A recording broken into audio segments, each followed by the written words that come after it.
संतोष देशमुख हत्येचा मास्टरमाइंड वाल्मिक कराडचा मुंबईमध्ये स्टुडिओ असल्याची माहिती समोर आली आहे आणि मुंबईमधील बीकेसी मध्ये वाल्मिकचा फिल्म प्रोडक्शनचा स्टुडिओ देखील आहे। वाल्मिक कराडच्या स्टुडिओचा फोटो सोशल मीडियावर व्हायरल झालाय आणि वाल्मिक कराडकडे इंडियन मोशन पिक्चर प्रोड्युसर असोसिएशनचं आयडी कार्ड सुद्धा असल्याची धक्कादायक माहिती समोर आली आहे। वाल्मिकच्या प्रोडक्शन हाऊसचं नाव BRJ फिल्म प्रोडक्शन असं आहे आणि संतोष देशमुख हत्या प्रकरणातील आरोपी वाल्मिक कराड हा फिल्म प्रोड्युसर सुद्धा होता। दिवसेंदिवस बीडमधल्या या प्रकरणावर अधिकाधिक खुलासे नवनवीन समोर येत आहेत आणि त्यातच हा आणखी एक खुलासा मोठा म्हणावा लागेल। संतोष देशमुख हत्येचा मास्टरमाइंड वाल्मिक कराडचा मुंबईमध्ये स्टुडिओ आहे अशी सुद्धा माहिती समोर आली आहे आणि मुंबईमधील बीकेसी मध्ये वाल्मिकचा फिल्म प्रोडक्शनचा स्टुडिओ आहे। वाल्मिक कराडच्या स्टुडिओचा फोटो सुद्धा सोशल मीडियावर व्हायरल झालेला आहे आणि वाल्मिक कराडकडे इंडियन मोशन पिक्चर प्रोड्युसर असोसिएशनचं कार्ड सुद्धा असल्याची माहिती समोर आली आहे। वाल्मिकच्या प्रोडक्शन हाऊसचं नाव BRJ फिल्म प्रोडक्शन असं आहे।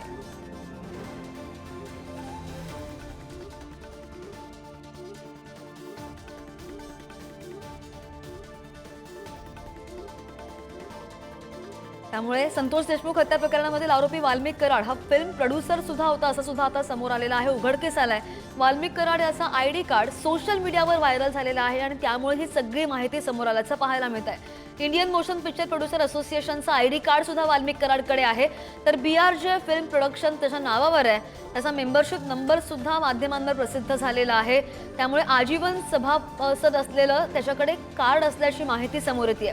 वाल्मिक कराड यांच्या बीकेसी मधील याच फिल्म प्रोडक्शनच्या ऑफिसचा फोटो सुद्धा समोर आलेला आहे आणि वाल्मिक कराडचं ऑफिस असल्याचा दावा निलंबित पोलीस अधिकाऱ्यांनी केल्याचं पाहायला मिळालंय। अधिकची माहिती घेऊन आमचे प्रतिनिधी उदय नागरगोजे आपल्या सोबत आहेत। उदय, जवळजवळ 3 महिने झाले आणि अजूनही तपास सुरू आहे।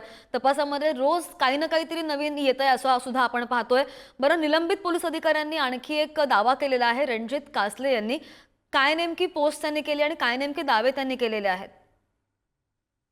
नक्कीच बीड पोलीस दलात सायबर विभागात कार्यरत असलेला जो रणजित कासले आहेत ते काही दिवसापूर्वी निलंबित करण्यात आले होते त्यांना। त्यानंतर ते आता एकानंतर एक खुलासे करत आहेत। त्यामध्ये त्यांनी आता वाल्मिक कराडबाबत हा खुलासा केला की वाल्मिक कराडची फिल्म प्रोड्युसर कंपनी देखील आहे, त्याची मुंबईमध्ये ऑफिस देखील आहे आणि तो या सगळ्याचा म्हणजे या फिल्म प्रोडक्शन जी कंपनी आहे त्याचा आजीवन सभासद देखील आहे असं म्हटलंय। आता एकंदरीतच गेल्या काही दिवसापासून आपण बघतो वाल्मिक कराडचे वेगवेगळे उद्योग असल्याचं समोर आलं होतं, परंतु ही बाजू समोर आली नव्हती।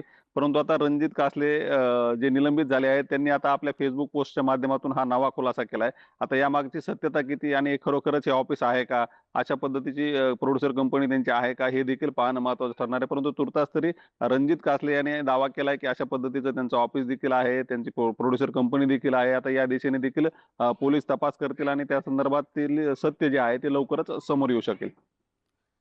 अगदी, आणखी काय ताजी माहिती आहे? पोलिसांनी या संदर्भात काय प्रतिक्रिया दिली आहे? नक्कीच आपण जर बघितलं तर रणजित कासले यांनी आज सकाळी ही पोस्ट केली आहे, त्यामुळे अद्यापपर्यंत पोलिसांनी या संदर्भात कुठली ऍक्शन घेतली आहे किंवा काय कार्यवाही करतात हे समोर आलेलं नाही। परंतु लवकरच आता पोलीस त्या दिशेने देखील तपास करतील आणि रणजित कासले यांनी जो दावा केलाय त्या दिशेने तपास करून या पाठीमागचं सत्य समोर आणतील अशी अपेक्षा आहे। अच्छा, इतके दिवस झाले या केसचा तपास सुरू आहे। हे प्रकरण जवळजवळ 3 महिने सुरू आहे, मात्र ही गोष्ट कुठेच तपासामध्ये आली नाही आणि ती आत्ता उघडकीस येते असं सुद्धा पाहायला मिळत आहे। नक्कीच आपण जर पाहिलं तर या प्रकरणात वेगवेगळे खुलासे वेळोवेळी समोर आलेले आहेत।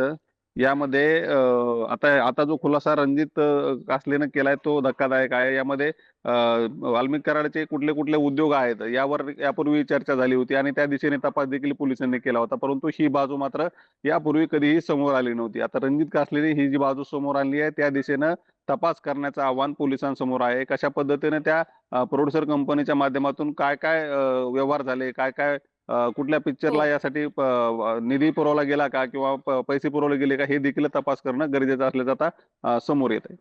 अगदी, आणि त्यांनी जो दावा केलेला आहे त्यावर सुद्धा लक्ष असेल पोलिसांकडून काय नेमकी प्रतिक्रिया येते। हे जे आयडी कार्ड आपण दृश्यांच्या माध्यमातून पाहतोय ते आयडी कार्ड खरं सुद्धा आहे का याचा सुद्धा तपास आता पोलीस करतील। उदय, धन्यवाद दिलेल्या सविस्तर माहितीसाठी।